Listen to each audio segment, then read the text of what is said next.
Selamat datang di channel Simar Imam. Sembari mendengarkan tinggalkan like dan komentarnya bosku. Jangan lupa pasang headset kalian. Siapkan kopi dan camilan. Lupakan pahitnya kehidupan. Mari kita dengarkan sambil rebahan. Bab 323. Tidak bersalah. Begitu kata ini diucapkan, saya menjadi lebih yakin dengan penilaian Ye Tianzong. Sementara yang lain mendengarkan, mereka mengira urusan orang ini telah berakhir, dan mereka sebenarnya ingin berdalih lagi. Orang seperti ini adalah tipikal kematian tanpa belas kasihan. Ketika mereka hendak mengeluh, Ye Tianzong tersenyum ringan dan berkata, "Saya mengerti maksud Anda. Hari ini, Anda datang ke restoran hotpot saya untuk membuat masalah, yang hampir menyebabkan bencana, tetapi untungnya, saya membalikkan keadaan tepat waktu. Saya tidak tahu detail Anda, tetapi saya juga dapat melihat bahwa mereka yang tidak memiliki kekuatan dan pengaruh tidak perlu mengharapkan Anda memberi kompensasi kepada restoran hotpot. Terima kasih, Tuan Ye. Apa terburu-buru? Aku belum selesai bicara." Ye Tianzong menyela, menarik napas dalam-dalam, dan berkata dengan sungguh-sungguh, "Katakan padaku orang di belakangmu. Aku tidak akan merepotkanmu, tapi itu tidak berarti aku tidak akan merepotkan orang yang menghasutmu. Saudara Xiong, kamu adalah orang yang cerdas. Teman-teman, saya yakin Anda harus bisa mengetahui situasi saat ini. Ketika polisi datang, sikap saya akan tergantung pada berapa lama Anda akan dipenjara. Tidak perlu bekerja terlalu keras untuk orang-orang di belakang Anda benar." Mendengar kata-kata Ye Tianzong, semua orang bingung. Tak disangka, di balik kejadian tersebut, ada hal aneh lainnya. Semua orang menjadi penasaran dan bertanya tentang keberadaan saudara Xiong. Dan saudara Xiong secara alami akan mempertimbangkannya di dalam hatinya, bagaimanapun, dia melakukannya hanya demi uang, dan itu juga akan membuatnya dipenjara, yang tentunya tidak ada gunanya. Apalagi saat ini dirinya dinanti-nantikan oleh semua orang, sepertinya jika dia tidak mengetahui seluk-beluk masalah ini, dia tidak akan bisa melewatinya dengan aman. Oke, aku katakan. Pada akhirnya, saudara Xiong tidak berdaya. Setelah menganggukkan kepalanya, dia memandang Ye Tianzong dan bertanya, "Tetapi setelah saya memberitahu Anda, apa yang dapat Anda lakukan untuk saya? Kamu masih ingin menegosiasikan persyaratan denganku?" "Tuan Ye, saya tidak sedang menegosiasikan persyaratan, hanya saja jika saya mengatakannya, saya pasti akan mendapat balasan, tetapi Anda harus mengurangi penderitaan saya, bukan?" Hahaha. Ye Tianzong tidak bisa menahan tawa, dan berkata dengan tenang, "Tidak masalah. Anda memberitahu orang-orang di belakang Anda, dan saya akan menemukan kerugian saya. Adapun Anda, saya akan menahan Anda paling lama 15 hari. Saya akan menjadi perantara untuk Anda, dan saya akan mengeluarkan surat kesepahaman kepada Anda, yang tidak akan membuat Anda terlalu malu. Selain itu, setelah Anda keluar, jika Anda tertarik, Anda bisa ikut bekerja dengan saya." "Apa?" Saudara Xiong terkejut. Bahkan kerumunan di sekitarnya pun merasa tak terbayangkan dan tak bisa dimengerti. "Tianzong, apa maksudmu? Dia sangat menyakiti kita, dan masih memberinya pekerjaan, kenapa?" Ren Yurou mau tidak mau bertanya. "Karakter seperti itu sampah sosial. Jika Anda tidak menghukumnya sampai mati, Anda sudah memberinya banyak muka, dan Anda masih harus memberinya pekerjaan, bagaimana mungkin?" "Aku sudah mengatakannya, dan itu akan terlaksana. Yang lainnya, tidak perlu bicara lebih banyak. Saudara Xiong, bagaimana menurutmu?" Ye Tianzong memandang saudara Xiong dengan mata cerah. Dia punya pertimbangannya sendiri. Bukan karena dia menganggap tinggi pihak lain, dia hanya ingin tetap berada di sisinya sebagai demonstrasi. Saat berbisnis, Anda harus berteman dengan orang-orang yang positif. Namun materi pengajaran negatif seperti broter Xiong terkadang harus digunakan. Dipersiapkan. Mendengar kata-kata Ye Tianzong, meski sulit untuk dipahami, tapi Ren Yurou akhirnya berhenti bicara. Karena dia memilih untuk membiarkan Ye Tianzong menanganinya, sangat tidak pantas untuk keluar dan bertanya sekarang. Pada saat yang sama, dia juga memblokir orang lain untuk menanyainya. Bagaimanapun, ini tokonya, dia tidak keberatan, apalagi yang bisa dikatakan orang lain. Di sisi lain, yang lebih dikhawatirkan semua orang adalah orang di balik layar. Ketika seseorang membuka toko baru, betapapun besar dendamnya, melakukan hal ini sungguh brengsek. Saudara Xiong, sebaliknya, curiga bahwa dia sedang berhalusinasi. Dia memandang Ye Tianzong dan bertanya dengan tidak percaya, "Tidak, apakah kamu bercanda? Saya memprovokasi kamu dan hampir menyebabkan kerugian bagi kamu, tetapi kamu Restoran Hotpot Siang Tianxia kami bergerak dalam industri catering dan melayani orang-orang. Saya pikir tidak ada kebaikan yang lebih besar daripada mengetahui kesalahan Anda dan mampu memperbaikinya. Bahkan kami sendiri tidak bisa menjamin 100% apakah yang kami lakukan benar. Kami masih harus mengandalkan pengawasan publik. Jadi, toleransi terhadap orang lain juga merupakan kebaikan terhadap diri sendiri. Kata-kata Ye Tianzong sangat sempurna. Ini sederhana dan sederhana, namun pada saat yang sama mencakup semua hal. Hal tersebut langsung menarik banyak netizen di internet untuk menyukainya, dan pun ada tepuk tangan meriah di tempat tersebut. Langkah untuk memenangkan hati orang-orang ini benar-benar sempurna. Terima kasih Tuan Ye. Kalau begitu, aku akan menceritakan keseluruhan ceritanya. Aku akan memberitahumu semua yang aku tahu, dan aku akan memberitahumu semua yang aku tahu. Saudara Xiong sangat berterima kasih kepada Ye Tianzong. Dia tidak terlalu ragu-ragu, tapi langsung berkata, sebenarnya, orang-orang ini semua dipanggil olehku. Mereka semua adalah adik-adikku. Mereka hanya bertanggung jawab datang untuk makan, minum dan bersenang-senang, dan membuat keributan untuk saya. Dan saudara laki-laki saya Xiong, di Jianghu ada juga beberapa nama terkenal di internet, dan tidak hanya sekali atau dua kali melakukan hal semacam ini, dan juga memiliki reputasi tertentu, jadi saya ditemukan oleh pihak lain dan meminta saya untuk datang ke toko Anda hari ini untuk melepaskan lalat. Jika demikian, pesaingnya akan berkurang satu, karena restoran Hotpot mereka juga berencana untuk direnovasi dan dibuka baru-baru ini. Gaya restoran Anda terlalu mirip dengan mereka, jadi secara tidak langsung, Anda terlibat. Ternyata itu kompetisi sejawat. Memang sesuai ekspektasi saya. Namun, saya agak familiar dengan restoran Hotpot di jalan pejalan kaki ini. Aku benar-benar tidak tahu akan menjadi teman yang mana. Ye Tianzong sangat tertarik. Lagi pula, ada lebih dari selusin restoran Hotpot di jalan pejalan kaki, dan pada dasarnya semuanya adalah merek yang sudah ternama. Jika mereka benar-benar ingin bersaing dengan rekan-rekannya, mereka mungkin harus bertarung sampai mati. Lin Zhengzong. Saat Ye Tianzong sedang berpikir sendiri, Saudara Xiong tiba-tiba mengucapkan kata-kata ini, yang mengejutkan Ye Tianzong. Lin Zhengzong. Bukankah itu restoran Hotpot milik Lin Group? Sekarang dikendalikan oleh Lin Surong, meskipun orang ini memiliki tingkat kekuatan tertentu, dia percaya pada penilaiannya sendiri. Lin Surong, setidaknya untuk saat ini, tidak berani menantangnya, lagi pula, tidak ada keraguan tentang niat awalnya untuk mereformasi keluarga tetangga Lin. Belum lagi menimbulkan masalah, dia kini ingin datang dan membantu. Tapi kakak laki-laki ini sudah memenangkan hati rakyatnya, jadi dia tidak boleh bercanda. Jadi apa yang terjadi? Saudara Xiong, apakah maksud Anda Tuan Lin dari restoran Hotpot Lin Zhengzong, meminta Anda melakukan ini? Ren Yurou juga terkejut. Dia dan Ye Tianzong memiliki pemikiran yang sama, Lin Surong tidak terlihat seperti seseorang yang menusuk pisau di belakang punggungnya. Namun, mendengar perkataan pihak lain kini membuat orang merasa luar biasa. Tidak berdamai. Oleh karena itu, Ren Yurou bertanya. Dan mendengar nama Lin Zhengzong, semua tamu yang hadir mengetahuinya. Pergi makan. Lezat. Masih merupakan merek yang dihormati waktu. Baik sikap layanan maupun kualitas video memiliki standar yang sangat tinggi. Apakah restoran Hotpot mereka akan merugikan orang lain? Sangat sulit untuk dipahami. Ini bukan. Namun, kekhawatiran Ye Tianzong akhirnya disela oleh saudara Xiong yang menggelengkan kepalanya, menarik napas dalam-dalam dan berkata, itu adalah putra kedua dari keluarga Lin, Lin Jianrong. Dia telah mencapai kesepakatan dengan keluarga untuk mengambil alih Hotpot Lin Zhengzong. Namun, karena situasi di toko Anda, ini mirip dengan idenya, jadi untuk menekan Anda dan kemudian bergabung dengan restoran Hotpot lainnya, dia ingin membuat seluruh jalan pejalan kaki didominasi oleh mereka. Bahkan jika ada adalah restoran Hotpot lainnya, mereka hanya bisa menjadi cabangnya.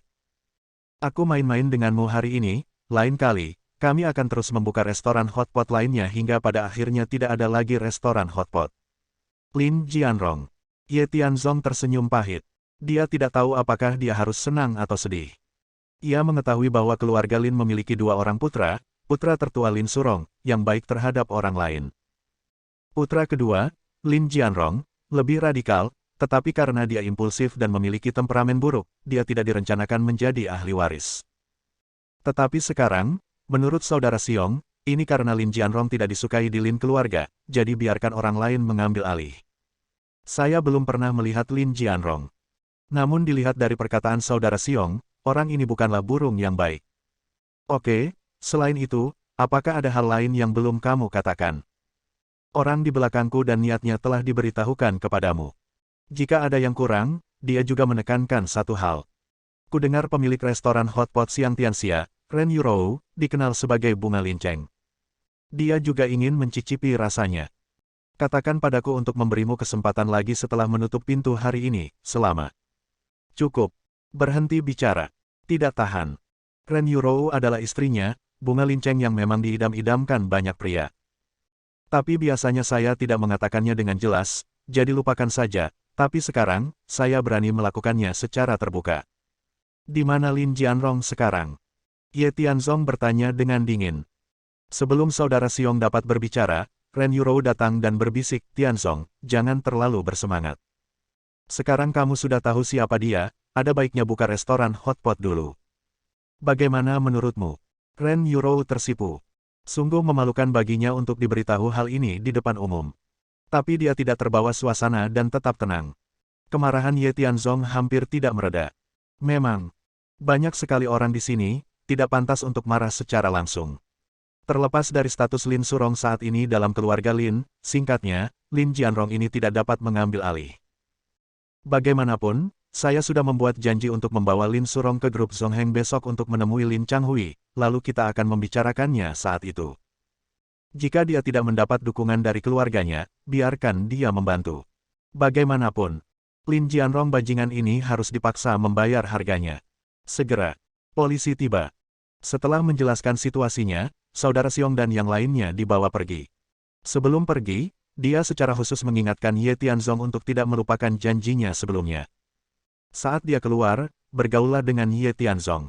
Kemudian, Cui Beibe menjalankan tugas manajer umum dan memerintahkan Yu Xiaoqing dan Sue Xiaotian mengundang para tamu untuk duduk kembali. Restoran hotpot dibuka kembali. Semuanya berjalan dengan tertib. Bisnis terus berkembang pesat. Karena webcast, banyak tamu yang datang ke sini secara khusus. Apalagi pada siang hari sudah terjadi antrian panjang di depan pintu sehingga membentuk pemandangan yang indah. Bab 324. Itu berlangsung sampai jam 2 siang. Masih ada 1 jam tersisa sebelum grup kecantikan resmi dibuka pada pukul 3 sesuai kesepakatan dengan Zhang Chunqin. Harus melakukan persiapan terlebih dahulu. Bisnis sedang booming. Semua aspek berjalan dengan tertib. Dari awal sampai akhir, Wang Pingan sedang berbaring di kursi berlengan di depan pintu dan berjemur di bawah sinar matahari. Yu Xiaoqing dan Sue Xiaotian bekerja sangat keras dan bertanggung jawab atas keseluruhan situasi, tetapi mereka tidak bisa.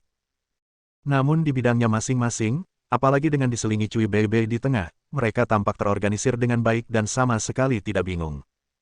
Apalagi kualitas pelayanannya jauh lebih baik dari sebelumnya. Cui Beibe, dia berusaha keras untuk bekerja keras untuk restoran hotpot. Pengelolaannya sangat rutin. Sembari melayani para tamu, ia juga membuat beberapa kegiatan kecil-kecilan untuk meramaikan suasana. Alhasil, banyak tamu yang sangat menyukainya, rukun, bahkan meninggalkan informasi kontak satu sama lain, singkatnya, itu sebaik mungkin. Memenangkan pelanggan. Itu adalah Ren Yurou.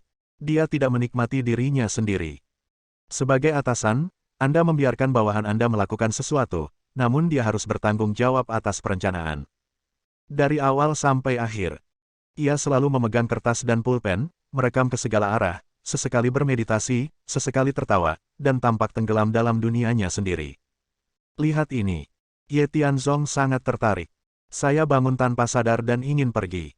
Pada saat ini, Ren Fengjiao tiba-tiba berjalan mendekat.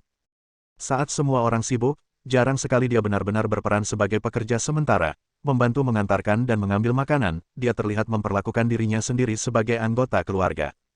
Tetapi, mengingat perilakunya sebelumnya, Ye Tianzong masih sangat waspada dan tidak bertindak gegabah.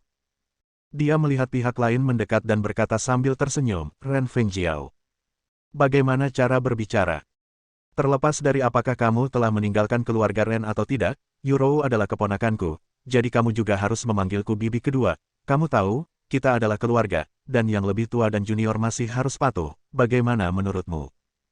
Ren Fengjiao berjalan mendekat sambil tersenyum, tidak lagi meremehkan dan mengejek seperti biasanya, tetapi lebih centil.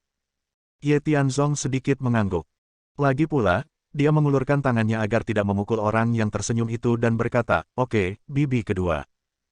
Menurutku cukup positif bagimu untuk membantu kami di restoran hotpot ini, tapi kami tidak perlu mempekerjakanmu. Ini adalah pilihan sukarelamu, jadi, berapa gajinya? Kami pasti tidak akan memberikannya kepadamu, kamu harus tahu ini." "Hei, katakan itu. Semuanya adalah keluarga. Apa salahnya bekerja untuk keluargamu sendiri?" Ren Fengjiao tampak sangat agung, dia menarik Ye Tianzong untuk duduk, dan berkata sambil tersenyum, "Tianzong, bibi kedua tahu bahwa kita memiliki beberapa keluhan di masa lalu, tetapi bagaimanapun juga, kita adalah anggota keluarga, biarkan masa lalu berlalu, kuncinya adalah mengembangkan masa kini. Terus terang, sekarang Anda tahu situasi bibi kedua. Ketika saya pertama kali membawa Bei ke sini, saya mengandalkan dia untuk membantu saya berbalik. Jadi, tujuan saya tidak terlalu murni.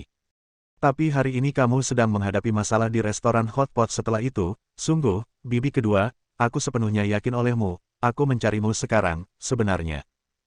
Aku ingin berdiskusi bagaimana cara kembali ke grup Ren, atau bahkan menjatuhkan bibiku, lalu kamu bisa mengambil kendali grup Ren, kan?" Ye Tianzong melambaikan tangannya tanpa daya, dan berkata, "Maaf, saya khawatir Anda telah menemukan orang yang salah. Anda ingin menggunakan Cui Bei untuk menahan Cui Haoyang, jadi Anda pergi kepadanya, itu tidak ada hubungannya dengan kami. Kami sudah pindah, jadi aku tidak berpikir untuk terlibat, jadi." Tidak. Saya pikir Ren Fengjiao sedang merencanakan sesuatu, dan Ye Tianzong belum siap untuk berbicara, tetapi dia segera menyela Ye Tianzong, melihat sekeliling, dan kemudian berkata dengan hati-hati, "Saya sendirian, saya tahu di dalam hati. Dan, saya juga tahu, berdasarkan situasiku saat ini, meskipun aku benar-benar mengendalikan grup Ren, aku khawatir itu tidak akan bertahan lama. Jangan bertele-tele. Kamu berbicara secara langsung. Ada hal lain yang harus kulakukan, dan aku tidak punya waktu untuk mengobrol denganmu di sini. Sudah hampir waktunya." Melihat Ren Yurou juga selesai rekaman, dia berencana untuk datang kapan saja dan bertemu di grup rias kecantikan. Apalagi seiring berjalannya waktu, banyak tamu yang berdatangan ke sana. Harus mempersiapkan terlebih dahulu. Sebenarnya, sampai saat ini, Ye Tianzong tidak tahu siapa yang disebut lawannya atau seperti apa penampilannya.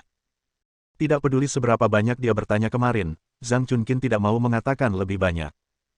Jelas, yang disebut rekan kerja ini telah menimbulkan bayangan psikologis yang besar pada dirinya. Karena ini masalahnya, hari ini, dia harus membuka hatinya. Bukan untuknya. Anda juga harus memikirkan istri Anda. Toh kalau ibu bahagia, istri juga ikut bahagia. Dan ketika istrinya bahagia, dia pun bahagia. Oke, karena kamu ingin langsung ke pokok persoalan, izinkan aku menjelaskannya. Sekarang, perusahaan saya sudah bubar, dan keadaan putri saya tidak baik-baik saja. Jadi, grup Ren adalah penghalang terbesarku. Faktanya, jika bukan karena kakak tertuaku yang mendorongku terlalu keras, aku tidak akan seperti ini. Begitu dia mengambil posisi ini, maka aku tidak akan punya jalan keluar. Jadi, hari ini saya melihat setelah penampilan Anda, saya membuat keputusan, yaitu saya memutuskan untuk membantu ayahmu menjadi presiden grup Ren. Menurut saya, Anda akan baik-baik saja, bukan? Oh, Ye Tianzong tercengang. Ini awalnya idenya sendiri, tapi dia memikirkannya, dan dia pasti akan menemui banyak kendala. Saya sudah membuat persiapan yang cukup, tetapi saya tidak menyangka bahwa permintaan tiba-tiba Ren Fengjiao adalah yang saya inginkan. Maksudmu, biarkan ayahku menjadi presiden Ren Group. Dan tujuan utamamu adalah mengusir Ren Fengping. Kamu nanti dia mengambil posisi asisten, itukah maksudmu? Terkadang, kebahagiaan datang terlalu cepat. Sungguh sulit dipercaya. Oleh karena itu, dia memandang Ren Fengjiao dan bertanya lagi dengan pasti. Dan reaksi Ye Tianzong juga sesuai ekspektasinya. Oleh karena itu, Ren Fengjiao tersenyum dan mengangguk, dan berkata, "Benar, secara pribadi saya tidak banyak berdebat. Saya tidak sekompetitif saudara perempuan saya. Saya hanya ingin mencari tempat tinggal yang damai dan tenang, tetapi dia bersikeras menekan saya di setiap langkah. Saya tidak punya pilihan. Sekarang saya telah melihat kemampuan Anda, Tianzong, saya berjanji kepada Anda bahwa saya tidak akan pernah memperlakukan Anda sebagai orang bodoh lagi di masa depan. Saya yakin Anda memiliki kemampuan untuk membantu aku yang melakukannya. Apakah menurutmu ini baik-baik saja?" Ye Tianzong ingin berbicara tetapi berhenti. Perubahan mendadak Ren Fengjiao sulit diketahui, jadi dia perlu memikirkannya. Apa? Kamu tidak percaya padaku? Benar. Aku memperlakukanmu seperti itu sebelumnya, dan sangat sulit untuk tiba-tiba membuatmu percaya padaku. Jadi, untuk mengungkapkan ketulusanku. Maksudku, yang terpenting bagiku adalah putriku. Saat ini, Ying Ying sedang dalam masa pemulihan. Setelah kejadian di hotel itu, dia mengalami depresi dan mengurung diri. Dengan cara ini, sejauh yang saya tahu, Anda memiliki keterampilan medis, dan saya akan menyerahkan orang itu kepada Anda. Dengan cara ini, semuanya akan baik-baik saja, bukan? Mendengar, Ye Tianzong tersenyum pahit. Ini bukan syarat menyerahkan seseorang, yang jelas ia berharap bisa membantu pengobatan putrinya. Tidak perlu terburu-buru dalam hal ini. Dalam hal ini, ada hal lain yang harus aku selesaikan sore ini. Ayahku, aku harus berkomunikasi dulu, dan aku akan memberitahumu ketika aku kembali. Bagaimanapun, terserah dia untuk memutuskan apakah dia bersedia kembali ke grup Ren. Begini, istriku sekarang punya restoran hotpot, dan bisnisnya sedang booming kan. Grup kosmetik kecantikan ibuku juga akan buka sore hari. Keluarga kami punya banyak industri, jadi apakah grup Ren bisa menarik kami? Kami harus melakukannya pertimbangkan. Setelah berbicara, Ye Tianzong menyuruh Ren Fengjiao pergi. Pengendalian grup Ren memang diperlukan, hanya untuk mewujudkan impian Ren Dongguo. Namun, banyak hal yang tidak jelas sekarang, dan masalah ini tidak terlalu mendesak, dan akan dilakukan satu persatu. Ren Fengjiao bisa mengerti.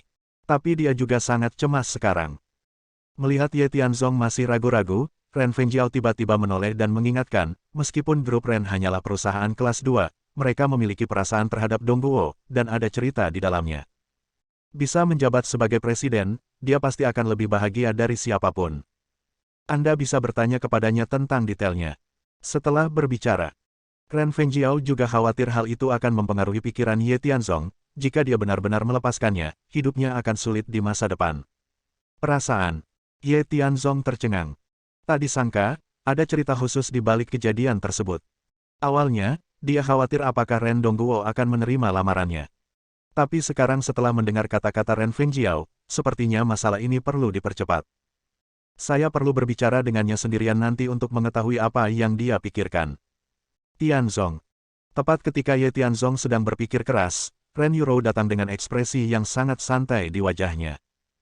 Setelah meletakkan catatan yang baru saja dia rekam di tas tangannya, dia berkata sambil tersenyum, apa yang kamu bicarakan dengan bibi keduamu tadi sekarang? Sudah kubilang, lebih baik jangan terlalu banyak berhubungan dengannya. Secara pribadi, aku benar-benar tidak memiliki kesan yang baik terhadap keluarga Ren. Menurutku karir kita berjalan cukup baik, jadi. Oke, aku tahu. Jangan bicara tentang dia. Sekarang, menurutku tidak akan menjadi masalah besar bagi Cui Bebe untuk menjalankan restoran hotpot sendirian. Setelah berurusan dengan saudara Xiong dan yang lainnya, saya yakin dia, bersama dengan Sue Xiaotian dan Yu Xiaoqing, seharusnya dapat bertahan hidup dengan lancar. Selanjutnya waktunya sudah tiba, kita harus pergi ke tempat ibu. Ye Tianzong bertanya. Ren Yuro mengangguk sedikit, wajahnya menjadi serius, dia melihat ke toko kecantikan tidak jauh dari sana, dan berkata sambil berpikir, waktunya telah tiba, tapi bagaimana menghadapinya, apa rencanamu? Awalnya disepakati untuk membiarkan ibuku tidak datang, tapi dia tidak senang, jadi dia sudah menyamar dan berencana untuk berbaur dengan orang banyak. Katamu, biarkan aku bertindak sebagai pengganti, tapi aku. Apakah ibu ada di sini? Ye Tianzong sangat gembira, dan berkata, itu benar, mari kita mainkan dia sebagai striker, dan dia akan bermain lagi setelah masalahnya selesai.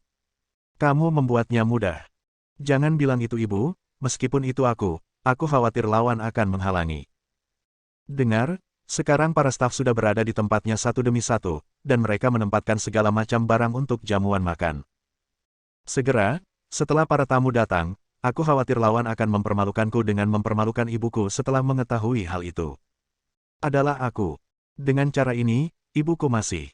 Jadi, Ye Tianzong menyela, menarik napas dalam-dalam, dan berkata dengan sungguh-sungguh, sebelum membuka bisnis, pertama-tama kita harus memahami pesaingnya. Ibumu tidak memberitahumu, lalu kita akan mengamati sendiri, mencari pihak lain, memahami pihak lain, dan akhirnya beradaptasi dengan kondisi setempat. Oleh karena itu, ambil inisiatif. Kekuasaan masih ada di tangan kita. Mendengar kata-kata Ye Tianzong, kerutan di dahi Ren Yurou perlahan mengendur, tapi dia masih memiliki beberapa keraguan, dan berkata, metodemu kedengarannya bagus, tapi mari kita ketahui detail pihak lain untuk sementara, dan kemudian temukan cara untuk mengalahkan pihak lain. Waktunya terlalu sempit, aku khawatir. Mungkin yang lain akan sangat ketat. Tetapi bagi saya, itu tidak menjadi masalah. Jangan khawatir, pembukaan usaha itu bagus, dan tidak akan ada episode lain. Apalagi karena ini simpul ibuku, kalau bisa diselesaikan dengan lancar, dia tidak akan lagi memiliki kekhawatiran psikologis tentangnya. Identitas sebelumnya ketika dia melakukan bisnis. Tekanan, dalam satu hal, seharusnya menjadi hal yang baik, Anda tahu maksud saya. Bersambung.